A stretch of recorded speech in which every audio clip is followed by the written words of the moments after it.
Hello and welcome to my Monday message. Big concept in around about 3 minutes. This week we're starting a short series about self-awareness and self-management, and we're going to start with the very concept of self-awareness.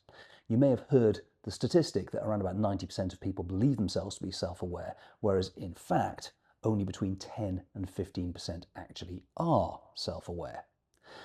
Now, if there's studies that show that, they must be measuring something. Tasha Eurich led a group who analysed self-awareness and determined those statistics that I've just quoted.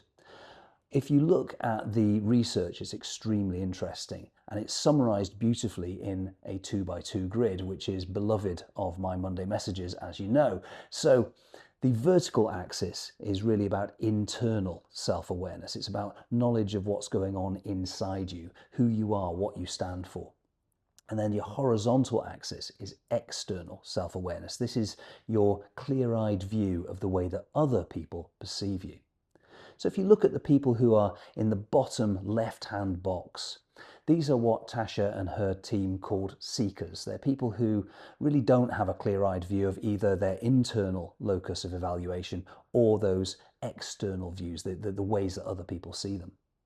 Then you have the people who are in the top left-hand box. Now these are introspectors. They have a very good idea of what they stand for, who they are, what their morals, their beliefs, their values actually are, but they have almost no awareness of the way that they're perceived by others.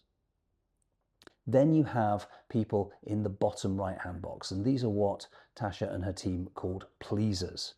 And these are the ones who are almost tossed around like a cork on the ocean, constantly trying to please other people because everything is about that external locus of evaluation. Everything is about doing what you think other people want you to do, rather than having that internal compass which anchors you to something more consistent.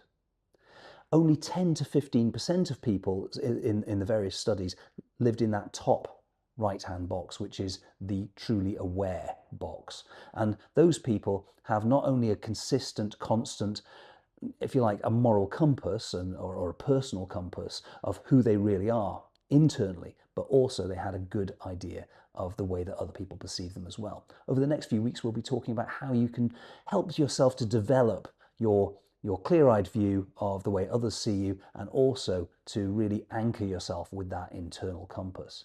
Thank you as always for helping me to build this channel by liking and subscribing.